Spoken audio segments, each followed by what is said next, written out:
Minister, this was the point, exact point at which the debate ended on committee stage. Unfortunately, it was only halfway through the bill, but this was the point at which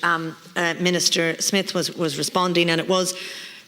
serious concerns that relate to the original 2015 Act, but which are still in this Act, whereby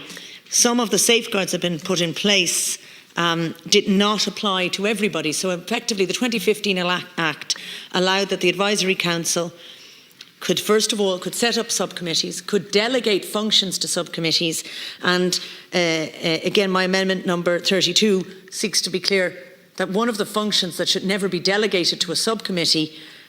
is the setting or the proposal of carbon budgets, because that is really crucially and almost the core of the work of the Advisory Council.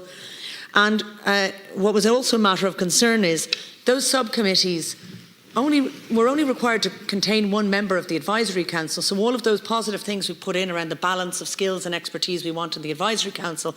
and the provisions that were there in terms of the declarations of interests to ensure that we have clarity around the interests of the members of the Advisory Council, they did not apply.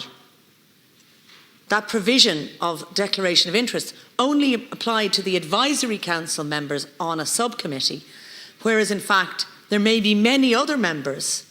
who don't have to meet those same qualification criteria that were discussed in other parts of the bill, and who don't have to declare interests. So there is a concern that while we have this high level of scrutiny, a thought in terms of the appointment, and high level of obligation and declaration of interests and transparency placed on the Advisory Council, that the actual work of the Advisory Council could be delegated to subcommittees who will contain other persons who don't have to declare their interests. That's the concern, and that is, again, I want to acknowledge that's not a measure that's been introduced by this bill. It's a flaw, I would suggest, in the original 2015 legislation. But given the very serious responsibilities being placed on the Advisory Council in this bill, I think it's very important that we would address that gap. Thank you.